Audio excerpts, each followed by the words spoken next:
everyone, and welcome back to the People vs. OJ American Crime Story. I'm your host, Nicole. I'm Gary. And today we are talking about the People vs. OJ, episode 4. And we do apologize that we are taping very late. Episode 5 has already aired, and that should come out soon. But apologies, it should not happen that late again. So sorry about that. So sorry. But the episode was very good. It's the best one yet. I enjoyed it. We watched it twice. And it was good. I really enjoyed it. Yeah, it was. It was. And if you haven't heard me say this before, me and Nicole, we're not actually talking about the actual case. We're only doing a review on the show, give our opinions on events that took place as part of the show. All right. So this episode, as we said, it was really good. We get OJ. He's in jail. And you could tell that it's really taking a toll on him. Yeah. You know, he's at the point where he's daydreaming. Yeah. Or reminiscing. Reminiscing about his good old times, out partying on the dance floor. And I guess this when times were good. Oh, with him and Nicole. Yeah. They were some party people. Right. But it was crazy to see how much cocaine the juice did. Right. Wasn't he like snorting cocaine off her chest and everything like that? Yeah. Yep. But I guess that was the time period. Yeah. I don't know if I was talking to my mom about this case necessarily. Yeah. Was it this case? It was just in general, in thinking back during that time period. And even though she was probably talking more of like the 60s, 70s, but still, even in the 80s and 90s, I mean, even probably now, I'm assuming drugs are probably real big. And people, when they party, they sometimes do drugs. But especially, my mom said... Yeah, I'm pretty sure in the 80s, cocaine was real big. Yeah, mom said 60s, 70s, you know, they were always... People... were always doing drugs, and even her teachers, like it was like the hippie time and stuff like that. So yeah, that party scene, seeing them do it in such a public place, I'm not surprised. Not at all. All right, so I was gonna say this is a big Johnny Cochran episode, but at the same time it was kind of like a big everybody. So but Robert Shapiro, well, I was gonna say Rob Kardashian, but not really. But Marcia Cross, and Chris Darden, they all had some big moments here in this episode. Yeah. And Robert Kardashian is still kind of to the back. I'm pretty sure he's going to have a breakout episode just focused on him. Yeah. I guess we have to wait to see. And I know we've joked a lot before in the past about how I cannot get past Ross. And at this point, I'm fine with not getting past Ross, but I like his character, this guy's character, Robert Kardashian's character. Right. I'm kind of getting past Ross. You are? He's fading. Maybe because he reminds me still, Ross was always like a good guy, and this Robert Kardashian, he seems like a good guy. So maybe that's why I don't really care anymore, because they both were just good guys. They both seem like good guys. Yeah. Like, out of all the people right now that's on the Dream Team, he seems like he has OJ's best interest at hand. Right. I mean, that's his best friend. Yeah, so I like that. So that's understandable. Now, Johnny Cochran, on the other hand, although he's not OJ's friend, I love how he uplifts him, how we see those scenes. And, I mean, Courtney V. Man, I know he's going to get an award for this show. He have to. Because he was motivating me when he was talking to OJ in jail. He's like, this is the run of your life. I'm like, yeah, he's right. Like, I need to get up, do something with my life. Like, he was motivating me when he was talking to OJ and saying, like, don't give up. This is not the end. And I was thinking that. Yeah? I was thinking, I need somebody like that on my team. Right. I'm like, I need that motivator there. When I get up in the morning. Yeah. So that scene, it was very powerful. And I thought he did a really good job. And I clearly... You know, he helped OJ make the decision to later on when we see that he becomes full lead investigator or full lead attorney. Yeah. But you know, the biggest scene to me, well, the funniest scene is Robert Shapiro telling F. Lee Paley that he's not getting paid. Right. You have that discussion with the person when you bring them on, not like they're on and they've been working and then it goes, oh, you know, you're pro bono. It's like, when did that happen? Right, and I'm surprised F. Lee Bailey didn't act a fool. Well, I kind of blame them both. One, Robert Shapiro for not telling me in the beginning, but two, F. Lee Bailey for not saying, like, discussing what his pay was in the beginning. Well, I'm pretty sure that it doesn't really matter what his pay is. At the end of the case, he's going to say, here's my bill.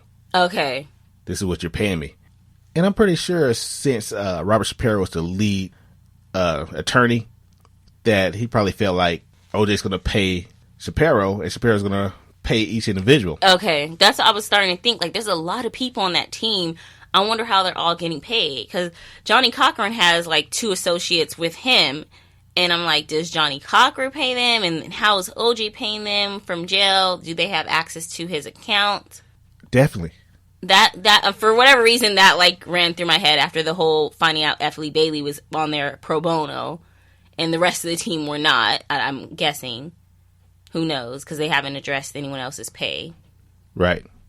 But him not getting paid, I think, is kind of what ended up hurting Robert Shapiro as far as him being pushed to the back. I think Robert Shapiro hurt Robert Shapiro.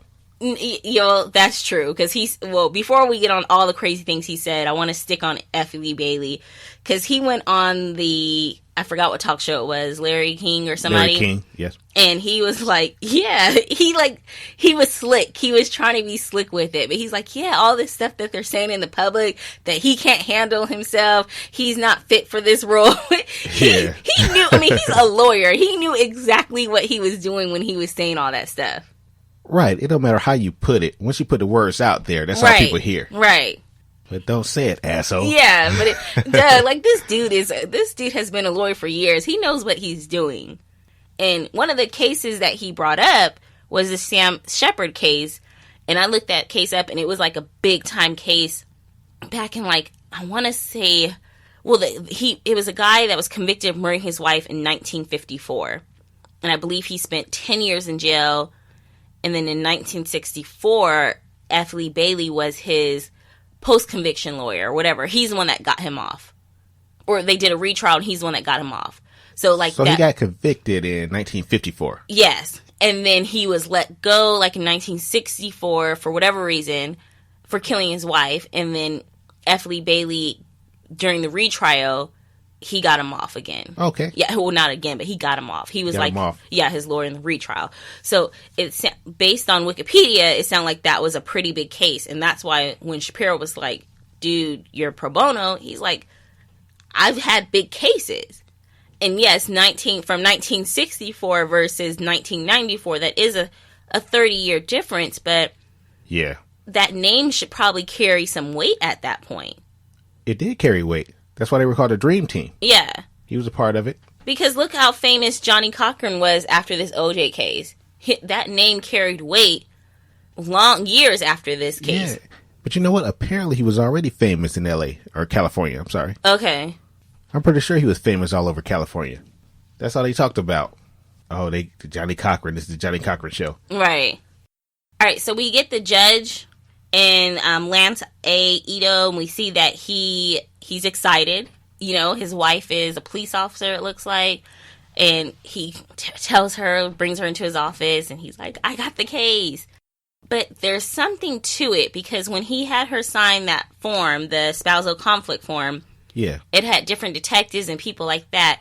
And it kind of dinged in on Detective Mark Foreman, who we already know they've brought up the last few episodes is the racist cop, and he's also the one that found the glove or found the evidence at OJ's place. Right. But she's like, nope, nothing here. I'm pretty sure that's going to come back up, right? I hope so. I hope they didn't just put that out there just to leave us hanging. That make us think that, I just wonder what it is. Does she work with him? Or I wonder what it could be. Or does she know that he's race? Even when we watched it the second time, I was trying to figure it out, and I could not. I know something's there. I just don't know what it is. I'm pretty sure that everyone knows he's a racist. Okay. He admitted it. Okay. And your sister was watching episode 5 today. And I was like, turn it off. I can't watch it. She's like, why not? I'm like, because I haven't seen episode 4. So, yeah, I'm thinking there's going to be some more to it later on in the next episode. All right, so we get a quick scene of Ron Goldman's family come in, and they're talking to the prosecutor. And they're pretty upset, and they actually have a right to be. Yeah, they do. You always hear about Nicole Simpson. You don't hear about Ron as often. You don't. And when you do hear about him, it's always, I don't want to say over the top negative. It's not as positive as it should be. Well, I've never heard anything negative about him, but it tends to happen whenever, like, a celebrity dies and then other people are there with them that die. Like, for instance, let's think of the guy from the Fast and Furious movies. He died, and I believe someone else was with him and died, but you only hear about him. Paul Walker. Yeah, you're right. Or Aaliyah. Was Aaliyah the only one that died that day, you know? Yeah. Or remember when Michael Jackson died, who else died the same weekend? Oh. And they were overshadowed, and this was it pretty big celebrity. Farrah Fawcett? Did she die? Farrah Fawcett? Didn't she have cancer or something? I think she died. I don't want to put it out there if she didn't. I'm like so sure she died, though. It was Farrah Fawcett that died that same weekend. Let me look. Yep, it was Farrah Fawcett. So sometimes that happens when it's like a big celebrity. People tend to forget. And we don't realize how that can hurt family members or hurt someone, you know, especially when it's so public. And I think it was a big issue to her family. To her family or to his? To her family. Oh, Farrah Fawcett? Farrah Fawcett, yes. Oh, okay. I'm sorry. No, okay. Yeah, I mean, it's sad when anyone dies, and people sometimes say that too. Like, okay, we're always talking about Michael Jackson dying, but do you know how many other people died that day? But I don't really go that far, but I could definitely see her family being upset, Farrah Fawcett's family, if she didn't get any recognition. But to hear the brutal scene of Ron's father describe the death, like... Oh, that was brutal. It was brutal. I could just only imagine. Like, he got stabbed so many times. His face, his arms, his body. They even stabbed him long after he was dead. No one deserves to die like that. No one. I mean, he had to fought for his life, which makes me think a few things. Like, if he was... You don't get stabbed like that and not be fighting for your life. So it seems like whoever did the crime, they would have had, like, some defensive wounds on them. And I know the only thing they saw in OJ, at least, that they showed us so far, is he only had, like, a little Band-Aid on his finger. And you would think if you fought someone till your last breath, or till you possibly could, they would have some type of marks on them. Not necessarily. You don't think so? I mean, it depends on, how he got stabbed the first stab. Well, they said it looked like he fought back, like there was a struggle. So there's proof that he fought his assailant. I'm just thinking here. I mean, maybe it wasn't a struggle with the assailant. Maybe he was trying to protect himself with holding his hands up, or probably just trying to get away on the ground, trying to crawl, whatever it takes. Because he was stabbed in the leg. Yeah.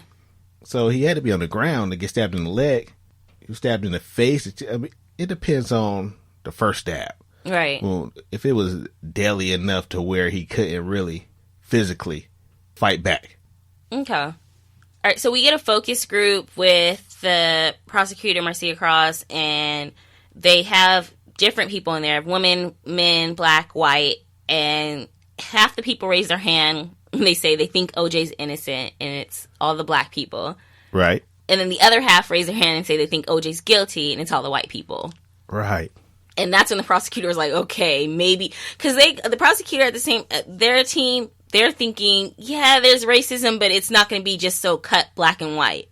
And then when they see this, they're like, damn, it might just be cut black and white. Whereas the whites automatically can say he's guilty, the blacks are automatically going to say he's innocent. And I think the problem with Marcia Cross, I don't really see it necessarily as a problem, but it is a problem because she was so blind by that, oh, everyone's going to... She had the better judgment of people. Yeah. She gave people the benefit of the doubt. Like, she kept saying, no, these are smart people. They're going to do... Well, that's later on when they're doing the jury selection. But I think they were kind of blinded by this. And then when they see this focus group, I think they failed, or she failed, to get the help that they suggested they get. That, like, hey, this guy, he's really smart. He knows these jury selections. And she didn't really want to get that help, that assistance. Luckily, she did. I mean, she did. She took some of it, but when... It clearly showed that people did not like her, that they thought she was a bitch. And in a way, I feel her on this. Like, women, sometimes they want women to, oh, you can't look this way, you can't look that way. No one's ever telling a man, oh, you seem too strong or you seem too hard. But they will quickly tell a woman, you seem too hard. Or didn't he tell her, like, don't wear pantsuits, wear a skirt? Wear a skirt. Change your hairdo. Well, the thing is, society expect a woman to act a certain way. We expect her to be soft, have a skirt, be polite when they talk. If a man was doing the same thing that she did when she was like, Your Honor, please tell him to answer the question. Right. It wouldn't have been looked at as such a big deal because that's how they respected that. Yeah. They wanted to be rough, tough. It'd have been he's doing his job. Right. But for some reason, and it's better now because this was in the 90s. Yeah. But it's a little better now. But for some reason, society wants a woman to stay in her place. Yeah. Like, okay, it's good that you're strong, but you're just strong to a certain extent. Right. You don't. They want you to be strong, but not too strong. So, I didn't know much about her, but just now getting the inside of it, or what they're showing her, how they're portraying her, I kind of feel bad for her because you see that she's trying to like take the high road and she's trying to do the things the right way. And, like, you see the OJ team, they're like, bump all that. Like, they're not playing dirty, but they're doing what they got to do for their client. Right. Whereas, like, she didn't play really any games. I'm not saying they are, but she didn't really have okay, we're going to do this so people will think this. She just felt like, no, everyone we pick will just do the honest job. They'll be honest and they'll make the right choice. We have to look at the difference also. They're the defense. OJ's people. Mm-hmm. Only thing they have to do is protect him. Make him look a certain way. She's the offense. She has to find the right thing. She have to... Basically, they're doing all the work because they're trying to convict him. Right. Only thing that the OJ team is doing, the Dream team is doing is, let's make sure she have a hard time doing her job. Okay. That's all we have to do is make sure she have a hard time doing her job, and let's make our client look a certain way. So it's a big difference there. She's prosecuting for two people. They only had to protect one. Okay. I mean, I guess I'm kind of still more on her ideology, whereas it's not even really about the truth. It's about just like, no one's trying to find out the truth. It doesn't matter if he did it or didn't do it. They're not trying to find out who really did it or what happened, what really happened. They just need to convict him, the prosecutor. And on the defense's side, it doesn't really matter if he did it or didn't do it. They just need to get him off. And no side is seeming to talk about the truth. You're right. No one wants to really know the truth. Nobody wants to know, did he have an accomplice with him? Did he act alone? Yeah, because even when we were just talking about Ron's death, to hear he got stabbed that many times, I don't know. It just seems like this would take more than one person. Right. Or did he actually go out and do it himself? Did he pay somebody to do it? Or could it have been someone else? Could we be trying him and the person who really did it at home with their hand behind their head, watching them try with everyone else? Well, and I think that's what makes this case so interesting, is because even though I know a lot of people say OJ's guilty, or there's still some people that say, no, I don't think he did it. The fact is, we don't know what happened that night. And that's what that's what makes a case, people are dead here, don't get me wrong, but that's always going to make something interesting, is when you don't know. But at the same time, when you don't know, that's when you are supposed to not convict, And I think were those cases, serial and making a murder, where just Law and Order, real crime makes people interested, because there's no shadow of a doubt that you don't know for sure what happened that night, then I don't know, just it makes things interesting, gets people talking, gets people thinking, wondering what truly happened, because people want to know. I agree. All right, so we get Johnny Cochran and Robert Shapiro. They're slowly not getting along, right? We talked about it before, they're both alpha dogs. Yeah, it's a battle of the alpha males.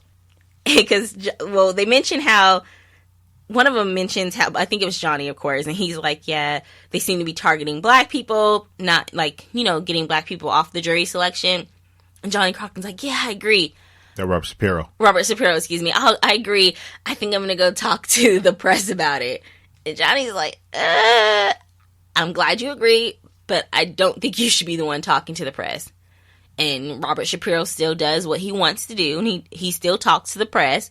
Which is understandable. Yes, but then Johnny makes sure he's there to be able to talk to the press as well. Yeah, he played it smart. He played it smart, because it was kind of like he let them come to him. He knew they were going to be there, and he let them come to him. And he got front page. Oh, yeah. Well, he's a powerful speaker.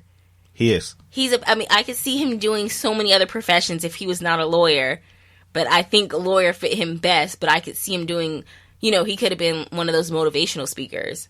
Because he every time he talks, he's motivating me. I'm like, yeah, you're right. We do need justice. Like, yeah, just listen to him. I go, you're right. Really? He'll make you believe what he tells you. Yeah, he's good. Either he's good or Courtney Vance is good. I don't know. I guess they were both good. And obviously, a lot of people think he's good because they said the percentage rate from, I guess, the black people that did the survey gave him 10. And white people gave him 6. Yeah. And even Chris Darden, when he was talking to Marcia Cross, he was like, Johnny Cochran, don't underestimate him. He's good. He's like, that's who I always call when I had a question. I'll go to him first. Right. So you have the prosecutor saying, like, dude's he was saying that, this is not an act. This is not an act. That he is who he says he is. All right, now, Shapiro, they mentioned it, I think, first episode, that he likes to make deals, he likes to plead, he doesn't really actually go to court. The king of deals. The king of deals. Now, was it crazy to you when he came in there and, like, told OJ some crazy-ass story? Yeah, like, where'd that come from? Where, like, I would have fired him if I was him. If I was OJ, I would have fired him right then and there. You know what? That's why I was saying that this is a television show. We don't know if it really happened like that. We don't know if he really just came in the room and said, hey, fell off her dog, you got mad, you did this, that, you kicked the dog, and this, we don't know what he came in the room and said, if that even happened. But it's funny that it happened on a television show. Yeah. I mean, I have my mouth hanging open. Do you think they would really just make up that whole scene and that just none of it happened? An attorney? No, I mean the television show. Do you really think like it's possible that whole scene was made up? Oh yeah, this is entertainment. You think so? Yeah. Okay, and so many of them are dead now. There's no one to no way to prove. There's no one to say that shit didn't happen. I don't know. I guess OJ, he could say it if he wanted to, but yeah. So no one's here to say if Robert Shapiro came with the deal. Okay. I think F. Lee Bailey is still alive. I wonder if he write a book. Oh, I looked him up the other day online. He's wrote several books. On the OJ trial? Not necessarily. Well, he might have, but when I just looked him up, the books that were coming up were all about, like, it didn't use the word OJ or name OJ from what I could see. I mean, I'm sure he has an OJ book. Yeah, he's had some book on crimes or a man murdering the wife. I mean, look at that. A man murdering a wife. He already did that story. So I'm pretty sure he made some money. He might have did this case pro bono, but like Robert Shapiro said, he's going to make his money. I don't think he did a case pro bono either. But I'm not sure. That's why I want to see the next episode. Yeah. Because he probably was like, hold up, now that you're in charge, who do I bill? Right. Well, I mean, part of me, that's why I can't really wait for after the show, because Gary and I, we mentioned after this show's over, we want to just go look online, get all of our facts, or as much as we can, and see trying to give an opinion on what we think really happened, because still no one will ever know. And then I do see there's articles online that always goes fact checks based on the episode. Yeah. I don't read them because I don't want to be spoiled. Well, that's what I'm saying, that this is a television show. It's made for entertainment. Right. And with that being said, let's get back to the show. Okay. So, yeah, they're not getting along. Johnny Cochran, Robert Shapiro, they're not getting along. And with him telling OJ that crazy-ass story talking about, get a plea, you'll get manslaughter. I'm like, you would never get manslaughter if you admitted that you did it. Like, there's no way to try to call that manslaughter. Did you see how everyone looked at him? And, okay, my thing is also, I know it's a television show because every time Robert Shapiro says something crazy, everyone just stares at him. No one says, dude, what are you talking about? Like, no one ever confronts him on what he's saying. Yeah, he's not in touch with reality. He's not. He's not at all. That story was a load of crap. Or maybe he is. I don't know. I mean, who knows? I think it almost was like he had given up. And or like I think F. Lee Bailey said, he's a, I don't know if he called him a punk, but he's a coward. He said that, later on when he talks to Johnny Cochran. He's not built for the courtroom. Yeah. He's not built for the long run. Right.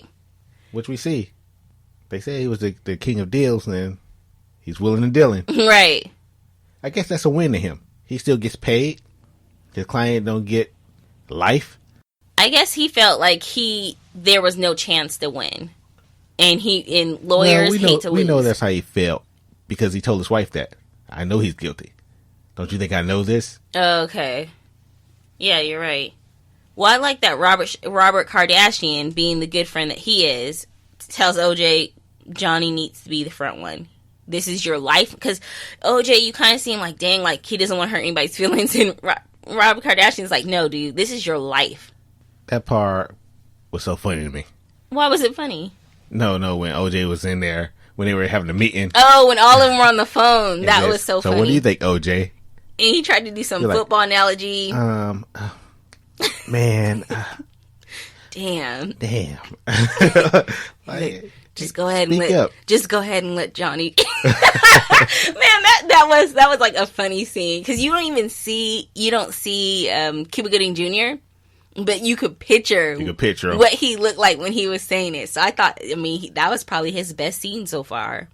But that's why I say Cuba would never be OJ to me. I can't see him as being OJ, but I really appreciate him for this role. Okay. He's a very entertaining person. Now, do you think they're going to be talking about race a lot throughout the show because it was big throughout the case? But do you think there could have been some racial discrimination or some type of racial divide between the Dream Team itself? That's a good question. That's a great question. Because if you think about it, think about that. When they were at the table talking to OJ on the phone, Johnny Cochran and his two people were on one side, and then F. Lee Bailey and the other guy were on the other side, and then kind of Robert Shapiro and Robert Kardashian were kind of like at the head of the table. But one thing F. Bailey said, and maybe I took it the wrong way, but when he told LJ, he's like, I think Johnny Cochran would do best with his opening statements because, the way he has that downtown dialect. I don't know, the way he said it, it was almost like he got the boogie joogie woogie. Like, he might as well have said that word. I didn't get that. You didn't get those vibes? And I don't think Johnny got that either. Okay, well, yeah, because Johnny didn't look offended when he said it. I wasn't offended when he said it. Okay. For some reason, when he said it, it was kind of like, oh, he knows how to talk to his people. Or, I don't know. I just took it. Well, I didn't like it. He didn't say his people. He said that downtown. Yeah. That downtown dialect. You got to think about it. That's where all the people are from. The black and white people, Spanish people, everybody who was part of the jury, they were from the downtown. Right. Okay. So they need to hear somebody they could relate to. To me, that was a smart decision. Okay. That should have been an only decision to make. Yeah. No, I guess I took it wrong because when he said, I was like, what? I kind of like had a side eye, and then I was like, okay, Johnny Cochran didn't say anything, so maybe I took it the wrong way. Nah. Yeah. I see what you're saying. Because earlier, like, when we were talking, we were watching it, remember Marcia Crosman, she was talking about Johnny Cochran. She's like, oh, he's just he just dresses fly or something like that. And it was kind of like, flashy. Yeah, he's a flashy guy. I'm like, flashy? Like, I never noticed him being flashy. I thought he just had, like, regular clothes on or whatever. Right. So it's the way different people see people. Okay. Each individual side of town is different. Even here in Atlanta. In Atlanta, you go to different part of that. You see different things. Different people reacted or interacting with people differently. Right. So I understand where he was coming with it. Plus, these were like some very rich guys. These were rich guys trying to communicate with the middle and or just everyday people, average person. Right. And it's kind of hard to get across to people, or for like if somebody with that much money, I guess, lived that lifestyle, came and spoke to me, it's something I wouldn't understand what he's talking about. No, I agree. Sometimes rich people don't realize they're rich. And they sometimes forget. And they forget who they're talking to. They forget who they're talking to, when I needed this, and I got my interior designer to do this. Right. It's like, interior designer. What? Right. So it's when I went to decorate, I just went to the Home Depot. Right. I just bought a different paint. All right, so it ends with Chris Darden. We saw that Marcia asked him to be third chair, and you could see the OJ Dream Team, including OJ, looking like, what? And no, he said... OJ said it. He said, they got a black guy. What did they say? He said, where'd they get a black guy? Yeah. That was so funny. But, Okay, so let's talk about real quickly. I so far like Chris Darden, his character, from what they're showing us. I love his character. He seems very humble. He kind of reminds me of the Ross on the other side, you know? Or not the Ross, but the Robert Kardashian. He seems like the Robert Kardashian on the prosecutor side. The level-headed one. More level-headed one, not in the motions too much. But I have to address the elephant in the room. Did he get hired solely because he was black? Like, is he their token black guy? Oh, definitely. Definitely. And does he realize he's their token black guy? Definitely. So he's okay with it. I mean, he's about to get paid. I know. He's about to probably wrote him a book. I know. I hate to like talk about somebody being that token black person, but if you're about to get your money, then get your money. Like, don't do it only for the money, because obviously he feels that OJ is guilty. Yeah, he's passionate about that. Yeah, but I guess at the same time, it just sometimes seems so wrong when you feel like you're being taken advantage of. Well, he's not really being taken advantage of. Of course, they got him because he's black, and it was sad. But this opened up a lot of doors for him. There's a lot of opportunity that comes with this.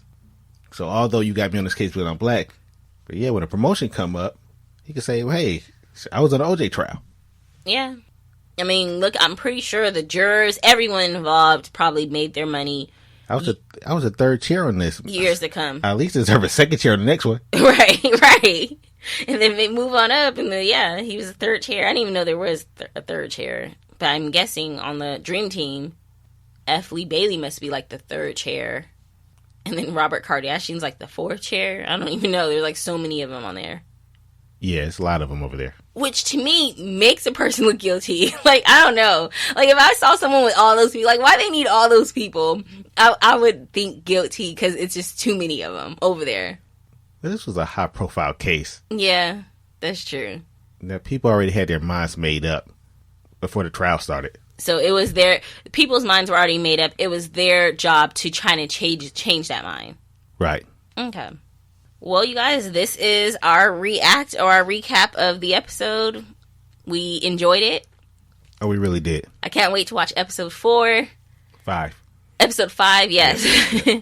Thank you guys so much for listening. If you want to be part of the podcast and give us your feedback on the episode and what you're thinking, you can email us at host@theverdictsin.com.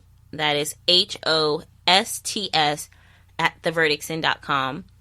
You can also write us on Twitter @theverdictsin or facebook.com/verdictsin. We usually will post notifications there as well if we're going to be late on an episode. And be sure to check out all of our other podcasts. We're currently covering Walking Dead and American Crime, just the regular American Crime that's on ABC. And you can check out all of our other podcasts on our website, theverdictsin.com. Thank you so much. I'm Nicole. I'm Gary. Good night. Good night.